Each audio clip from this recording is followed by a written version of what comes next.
Welcome to the Grant Writing Simplified podcast. This is the place to learn how to make a big impact in your community through grant writing and nonprofit consulting. The world needs you to step forward as a grant writer and use your skills to lead with confidence. I'm Teresa Huff, former special ed teacher turned grant writer and nonprofit strategist. In my 20 years of freelancing, I've helped nonprofits triple their funding and exponentially increase their reach. Now I'm stepping up to mentor freelancers and nonprofit leaders like you who are ready to take your skills to the next level. It's time to get intentional about your vision so you can create lasting change in your community. Learn the skills and strategies you need to become the grant writer the world needs. Let's do this. Hey friends, welcome to episode 37. I've been so excited about this episode, I couldn't wait to air it because of a couple reasons. First of all, this kind of bridges the gap between the series we're wrapping up, which is the series on nonprofit fundraising, and I'm about to start a new short series on should you start a business, a nonprofit, or both. And so this is kind of a good bridge episode between the two because the guest I have today is actually a client that I've been working with this year. She is an incredible person and has started a nonprofit. So she kind of talks through her reasoning for that and how it came about. And the interesting part, though, the other reason I'm really excited is because some of my most downloaded episodes are the grant writer strategy calls that I had aired back in episode 5 with Lisa Ortman and then again in episode 12 with Alex Enns. And those were so much fun to help them talk through their next steps in grant writing. Well, this one today is the first time that I'll be doing an on-air strategy call for an actual nonprofit. So it's really fun. It's really cool. And Ashley is just an amazing person. We love working together. Actually, we met through Lisa from one of the strategy calls. So shout out to Lisa. Thank you for introducing us. Ashley started this nonprofit and she has written several grants for it herself. And at first she was kind of struggling to gain traction and really wrap her mind around all of the instructions with grant writing and what do they mean by these questions and what are they looking for, all the things that kind of go along with that. But yet, rather than hiring a full-time grant writer, she still wanted to write it herself because she knows the situation, she knows the nonprofit better than anyone, and she's a very good writer. But yet she just kind of needed some help bouncing around the strategies and figuring out how to work out some of these questions and how to really explain it in a tight, concise way. So that's where I came in, and we've had quite a few strategy sessions together now where we go through her grant application that she's working on. We talk through the questions and how she could frame the answers, kind of like we do in today's call. And then sometimes we go through and really tighten up the writing, help it fit the word count, a lot of those different aspects that you really don't think about when you just think about, oh, grant writing. But when you get down to it, there's a lot of detail that goes into it. So I've helped her work through some of that and understand the strategy behind it. And today we're specifically talking about sustainability. She is working on a grant application and there's a question that kind of had her stumped. She wasn't sure what they were asking for and what they were really looking for when they were asking about sustainability. Her nonprofit's fairly new. It's about a year old. And so she's working on this application and they want to know about her plans for the future and how she plans to continue her programs long term, not just if the grant's awarded and the money runs out, then what? So we talked through that. And first we talked through why she started the nonprofit to begin with and the difference she's making for the families in the program. It's really life-changing. It's incredible what she's doing and her reasoning behind it and how she is just stepping up to lead. She relates to her clients in an amazing way, such an authentic person, and she's really leading by example and showing them you can do this. I have just loved watching her grow and step up to do this. So with the nonprofit sustainability, we talk through several different things such as building a reserve, setting up short-term and long-term goals, developing strong partnerships, and the importance of really having an anchored vision. If this is something that is really resonating with you, then you can book your own strategy call today for grant writers or nonprofits at teresahuff.com/nonprofits. You can go book yours. We can talk through whatever you are struggling with, and let's get you moving forward because we need you out there changing the world. All right, so just to give you a little bit of background on Ashley, she kind of gives some of her story, but I wanted to give you more specifics about what she's doing. She is the founder and executive director of the Innovative Academy of Liberal Arts and Sciences, which she calls IALAS. It's a nonprofit that helps students and families that is a really cool 2-generation model. She provides middle school students with after-school STEAM education. And if you're not familiar with that, STEAM is science, technology, entrepreneurship, arts, and mental health. And then economic empowerment education for both generations, for the middle school students and for their parents. And it's this big initiative to address the ongoing disparity, specifically between Ward 7 in Washington, D.C. She also works with parents as well on financial education, job training, technology, and mental health, all kinds of aspects. It's really a holistic program, and this 2-generation model is incredible to watch it come together and to see the impact that it's already making, even in these first cohort families that she's serving. She has some incredible long-term plans, and things are coming together the way that she's developing community partnerships and really strengthening those relationships and getting a good, solid foundation in the community. You can read Ashley's full bio in the show notes or on the website. But again, book your own call at teresahuff.com/nonprofits. And here we go. It's my pleasure to introduce Ashley McMichael. Ashley, welcome to the show. I'm so glad to connect again. I've missed talking to you the last few weeks, so I'm glad you're back here. Likewise. I was excited about this. I was like, oh, I get to see Teresa today. I know. I've missed you since our project ended. We can't wait to get you back for something else. Yes, me too. I'm ready. Well, tell us a random fact about yourself. People think that I am very, very serious. A lot of times people think that I'm very serious, but I often, I'm very silly at home, my family, and I make up words like when I'm talking, like they have absolutely no meaning. And I walk around saying them. And sometimes like my kids repeat me and it's kind of funny. How fun. It's like not a word. You have your own Ashley language. Yeah. And so, my whole family is just kind of get used to it. They're used to it now, but people be like, they're like, you're so silly, but no one sees that side of me, but like my family. That's great. So tell us a little bit about your background and how you came to be doing this work now. This is such a cool story and so interesting how you got to this point and the impact that I can see already that you're making. So give us a recap of that. So I actually grew up in Buffalo, New York. I grew up in a single parent household. Things were kind of rough growing up. We didn't have a lot and we didn't have a car. I remember, when I was really young, my mom would be like, we were like running to catch the bus. And my mom was like, Ashley, run and go catch the bus. And so I would like run and hold the bus for them. And like, that was just, that was us. I was always a really, really independent kid. So my mom never really worried about me. I would just do everything kind of like myself. And then when I started to get like maybe around that middle school age, I went through like some trauma and things like that. And then I started to act out and, we moved, which was great. We moved from Buffalo to Atlanta. That was kind of like one of the things I think saved my life. And then I still was kind of acting up when I got to Atlanta, but I had a come to Jesus moment. I had to go to RIDC for a little while and I was just like, oh no, I don't want to be in here. I don't want people telling me what to do. So I decided to like go back to school and actually finished. I went to like a alternative school and they really like took me up under their wing. And then I actually applied to college and I never had wanted to go to college before, but I dissected a cat while I was in this alternative school.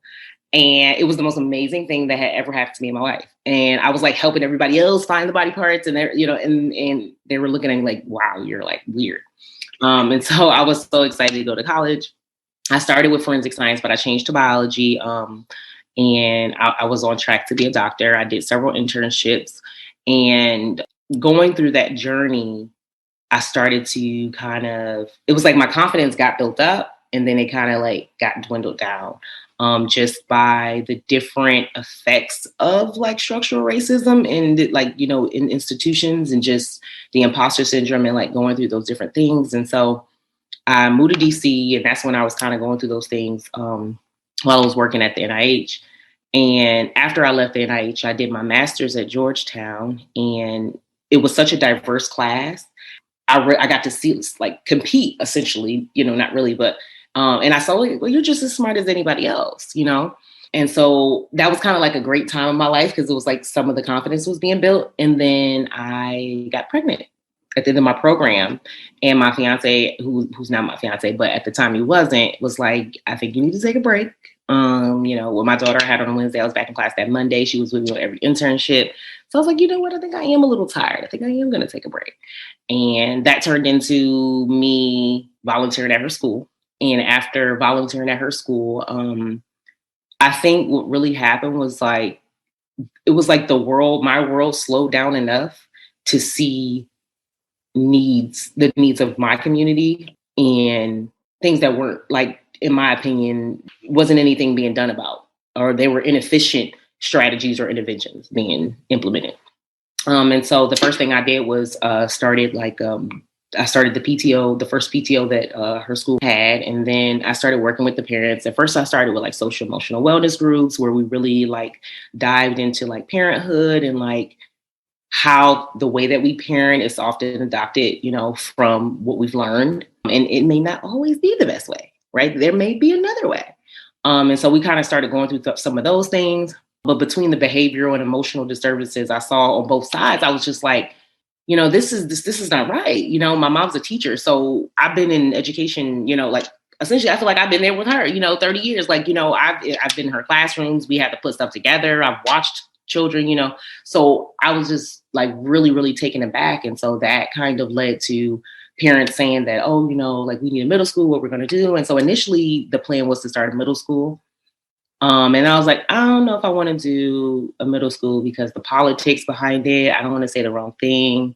And then the length of time it would take for me to actually start a school, it would be so long that I feel like so many people would get lost. We would miss so many people by having to wait and go through these different processes just to be approved as a school. So I said, start a nonprofit organization will actually give us a little bit of autonomy and speed up, our ability to help people.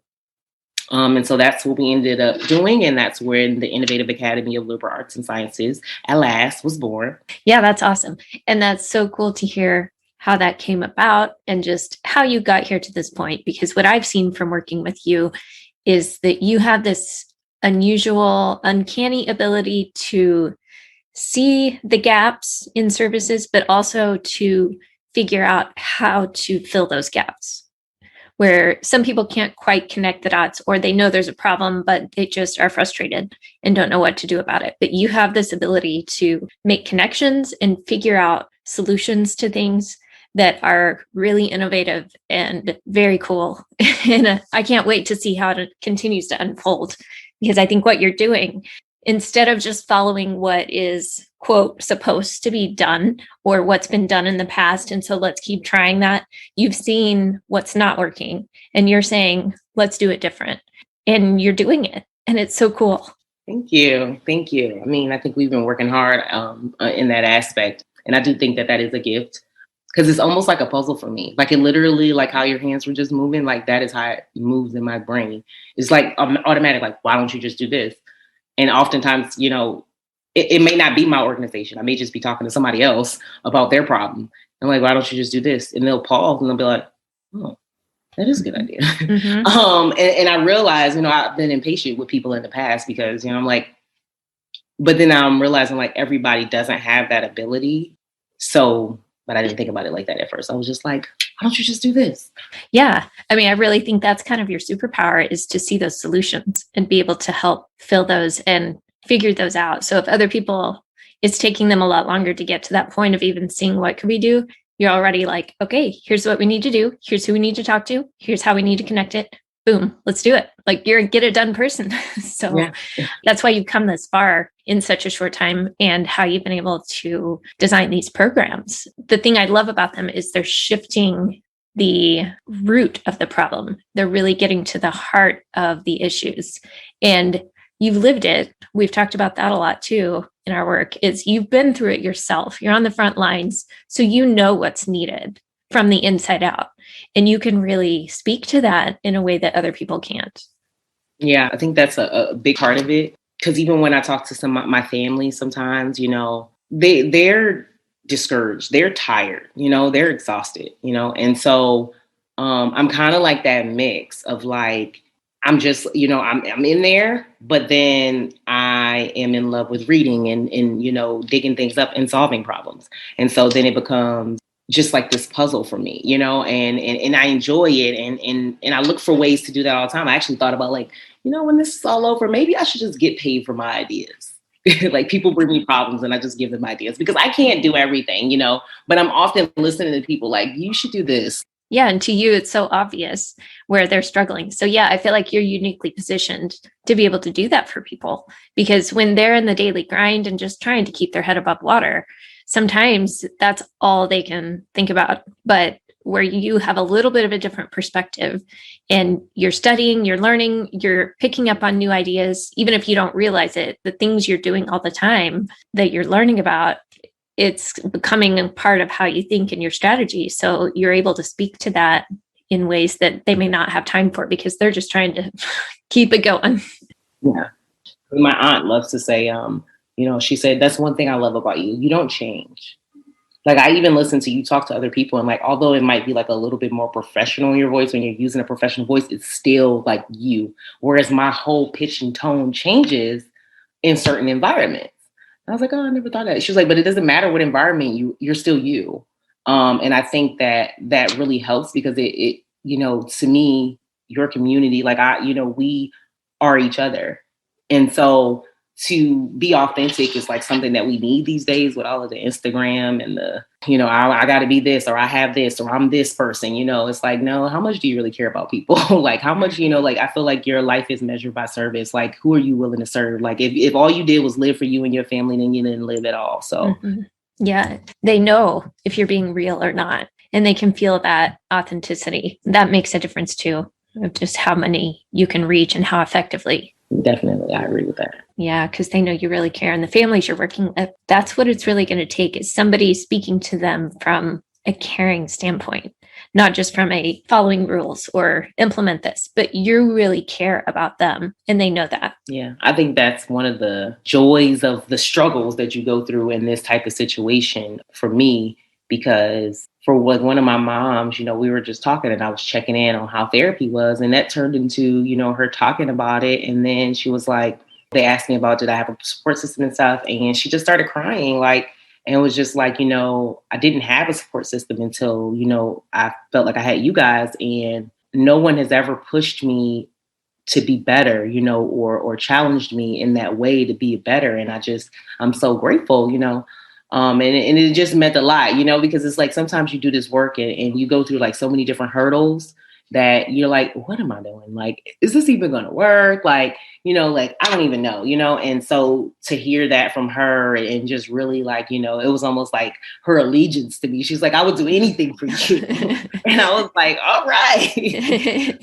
But it was something I was very happy about. Yeah, that's so affirming to the work you're doing, of how much of an impact it's making, because really people need someone to care about them and to see them for who they are and for what they are capable of, not just where they are right now, but hey, you have this potential. You can really take this and run with it.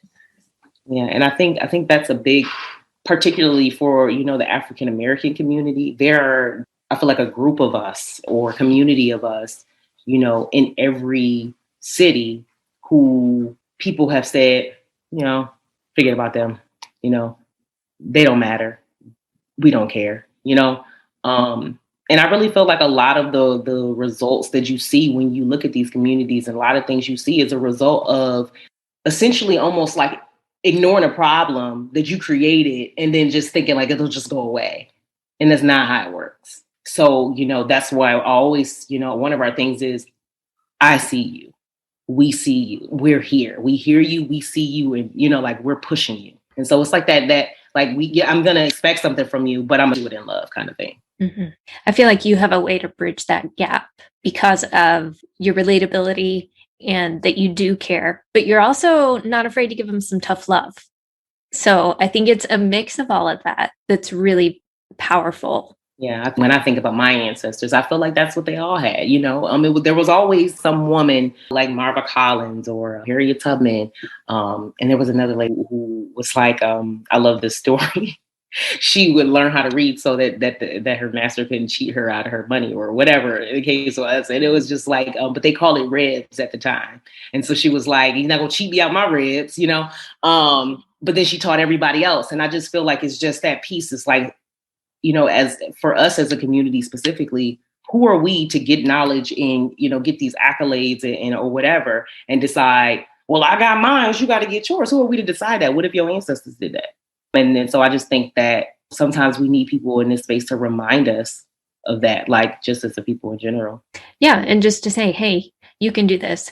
And that's what's so exciting about seeing what you've done, because I also see so much potential in you and what you're capable of. And so I really feel like once this thing is established and rooted here with these first few cohort families that you have, it's really just going to explode. And the plans that you have, it's crazy. I'm so excited that I've been able to watch from the beginning. I'm excited too. I try to write them down and put them somewhere so that I don't get overwhelmed, because I'm often like in a situation where I could be working on something and I just get like a flash of something else that would mediate an issue. I always have to stay on track and remind myself, okay, this is what we're doing right now. Write that down. It may come about later, but that's not what we're doing. So that's one of the ways I try to. Yeah, right. But you can at least capture it and put it sort of in your parking lot. That's kind of like an idea parking lot. Just have it there. So then when you're ready to come back to it, at least it's captured there. It's right. Not just a come and go. Because I know when I have ideas, if I don't write it down, I'll be lucky to ever think of it again. Right. Definitely. Yeah. Well, I know you had some strategy things you kind of wanted to talk through today too, that I'm excited to dig into. So you've had several grants that you've submitted already.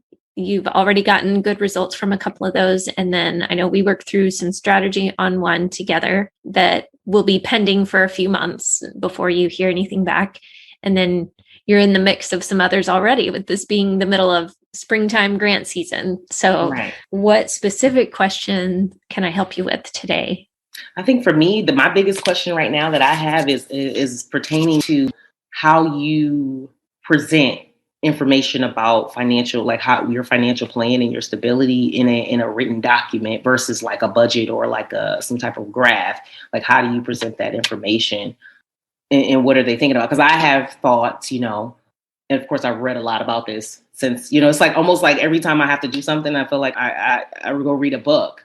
I'm like, geez, I feel like I'm in my own school. It's like, all right, I don't get this. Let me get a book. And so the book hasn't got here yet, but I've read a lot of articles, but I've just been thinking about how to present a strategy for financial stability, like how, and what that looks like moving forward. Like, what things am I going to put in place along the path to make sure that our organization is financially stable? Because I know that is a barrier for nonprofits. It's like, we can't do the work, or we do the work and we can't continue to do the work because we lost funding, or, those different things. Yeah, that's a good question. And that's a very common question in grant applications. And I agree with what you said, that a lot of times a grant application will feel like I just took a college course each time. Like, you learn something new. There's something that you have to research and dig into and figure out as you go. So yeah, I know what you mean by that. Well, as far as the sustainability, that's a big piece of not just grants, but your nonprofit in general, of making sure that you have a good sustainability plan. Because even as you're approaching donors or other community partners or business sponsors, you need to show your sustainability. Because if you think about it, if one is very sustainable and one is not, which one would you rather donate to? The one that is up and running and healthy, or the one that's about to fall apart? And if you don't donate this last dollar, they're going to go under. So to show healthy sustainability is good on all fronts, not just for grant funding. So it's good to have that plan in place and kind of think it through. So I would look at it as, if you think about a pie, and then what sections of the pie, if that's your financial sources of funding, then which pieces come from which areas. So do you have client fees? Do you have consistent donors? Do you have one-time donors? Do you have grant funding?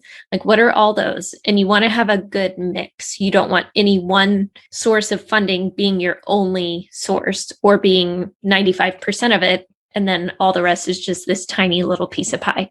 So you want all your pieces to be fairly even across the board. And so as far as presenting that in a grant application, I would say you could approach it a few different ways. You could show, like, what are you doing short term to build up funding in the immediate, paying your bills month to month. But then what are you also doing to build that long-term sustainability? So what are your bigger projects farther out, to show kind of the difference between you get your paycheck, you pay the bill, you put a little bit in your savings account, and then you put some in the stock market. The stock market's more of that long-term investment.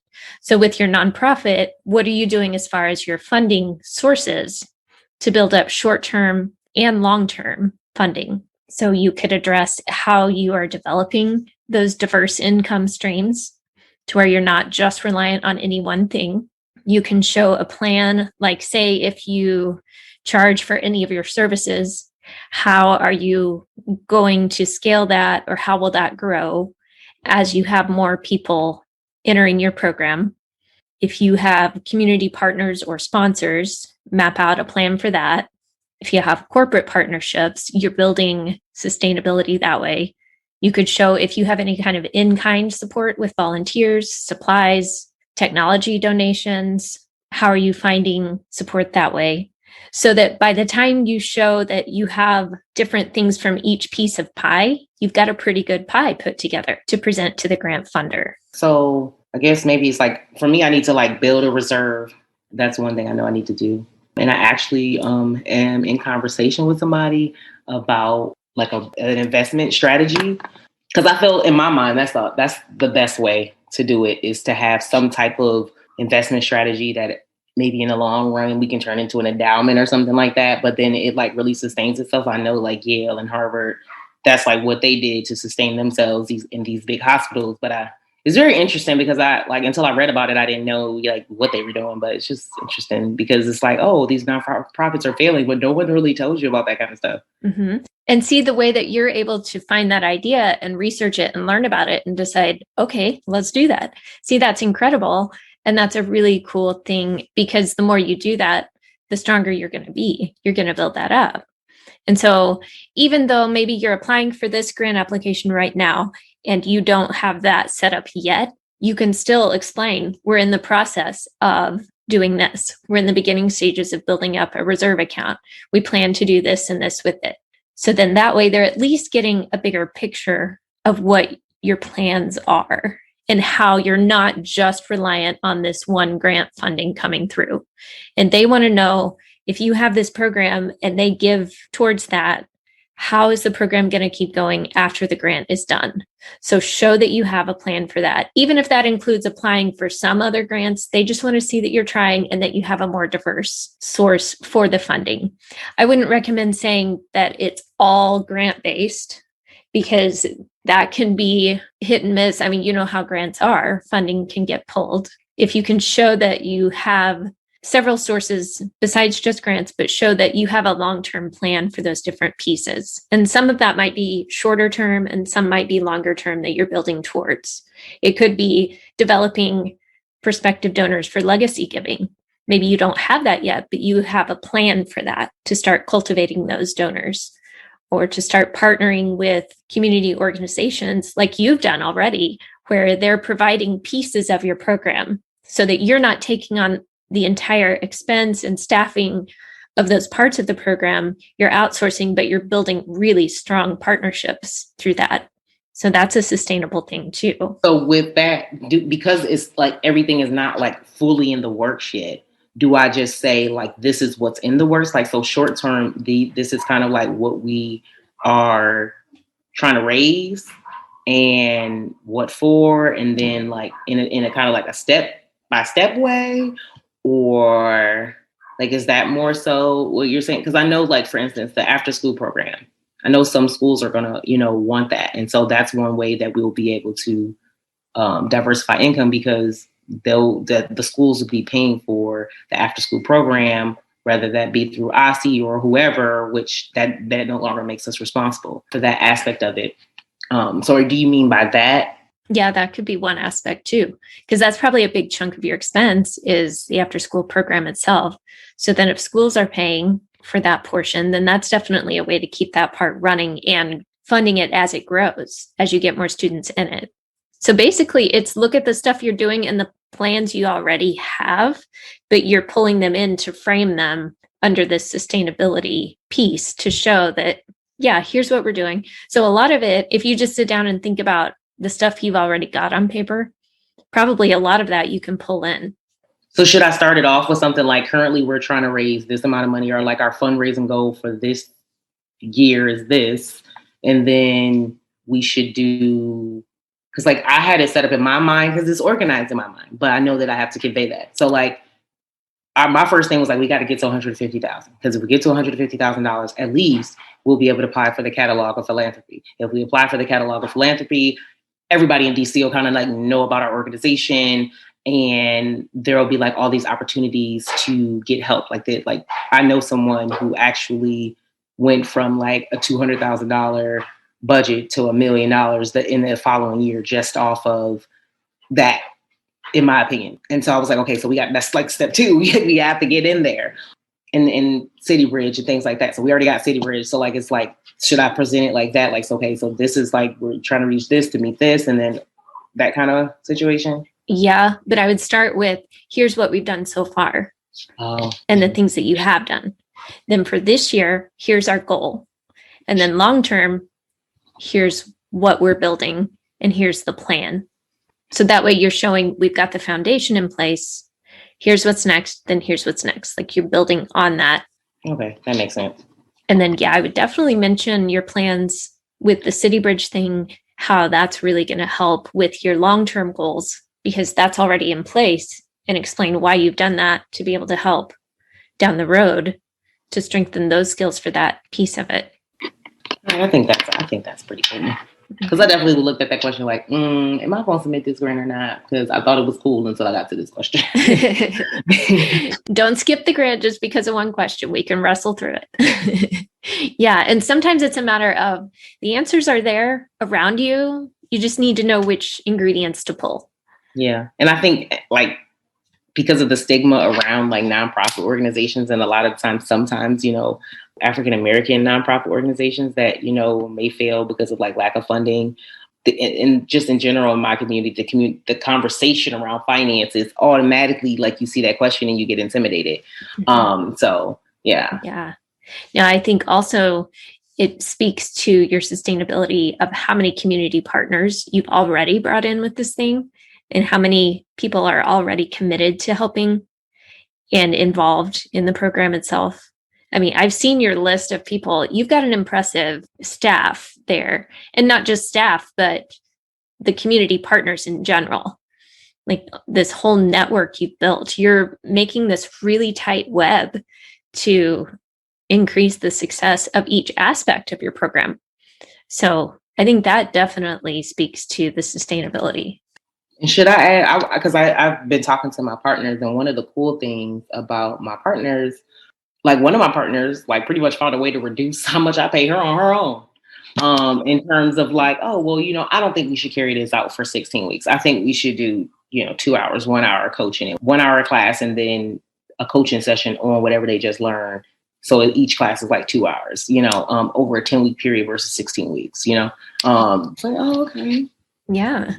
Yeah. And that shows good fiscal management. They're not just in it to collect money as much as they can. They're in it to really help you stretch your True. dollars. And I mean, my partners are amazing. Like literally it's like, oh, if you don't have funding, like we'll do the cohort. We ain't even not asking you for the money until I trust you enough to know that like, you're not going to get like a big grant and be like, oh yeah, still do this for free. I'm like, yeah, you know me, I couldn't even do that if I wanted to. Yeah. So they're in it to help and they're committed to the vision itself, which I think is really important too, is to have that anchored vision that everybody knows, here's what we're working towards. This is why we're doing this. And it's bigger than any one of you. You're all collectively working towards that big vision. Right. Definitely. Anything else around that? No, it helps a lot. Now I will have you know me, I'm like one of those people that once I get the information, now I have to like, my brain's going to like soak it up, try to produce it. And then I'll have questions later. Yeah. Now you just need to kind of go soak in that for a little bit. Good. If it's more clear now, because I was like, I couldn't find any like examples of an answer to a grant question like that. And then it's not like a super long question either. So it's like, you have to be somewhat concise in like how you're presenting the information. So I was just like, okay. Right. Well, and as you're thinking it through, it's going to be big and messy, but just think it through with all the messiness, and that's okay. And then you can pull out the parts that are really going to make it clear step by step to answer the question. But that's okay to have, just start brain dumping everything, and then you can decide what's the most impactful to show that. But I think what you mentioned about this kind of the logical progression of what you've done, short term, long term, I think that makes sense. Well, that makes sense. At least I know I was on the right track. Cause like everything you said, I had revenue mix and I had like the, you know, those kind of things and like breaking it down. And so I just, you know, sometimes you just need somebody to tell you like, yeah, you're on the right track. Yeah. Right. Because, you know, it's like, you don't know unless like somebody else who knows. I don't know. Yes, I know. And sometimes you just need to talk it through out loud with somebody that can bounce that around. And it's fun to do that. So, well, then as we wrap up, tell us, is there a resource that has been meaningful to you throughout all of this journey? Aside from you. Oh, thanks. The book Grant Unicorns. It's by Marissa Noble, I think. It's a small little book. After we didn't get our first grant, I went and read that book. And I told you, like I was paying someone. And I looked at it, their thing that they wrote, and I was like, what is this? You know? And I like went and redid it and we actually won it. And so it was like, okay, so this book has some weight to it. So yeah, that and a logic model, the Kellogg's logic model guide, I enjoyed. I kind of enjoyed it, but it did make the writing process easier when you're writing grants to have a logic model. And I think creating your logic model as you're going through the guide is like the best way to do it. And then it like helps your responses moving forward. So yeah. Yeah, logic model does help. Even if it's not required for the grant, it helps you just to make sure your message stays on track and that you're sticking to those same core ideas throughout your project. Definitely dope. And it kind of gives you like a more of a centeredness about the work. So yeah, it does. Awesome. Yeah, I like hearing about new books. I'll have to add that to my list. All right. Well, thank you. It's been good catching up and good to finally chat with you again. And we'll have to find another project to work together on soon. Likewise. If you are a grant writer or a nonprofit and you're just struggling with your grant game, book your own call today at teresahuff.com/nonprofits and let's get you moving so you can make a bigger impact. We can talk through your strategy, talk through your grant questions, and help you move forward faster so that you can help your nonprofit more effectively. If you know of someone that could benefit from this episode, would you please do me a favor and share it with them? That way we can help spread the word and help more nonprofits hear the information so it can help them with their mission too.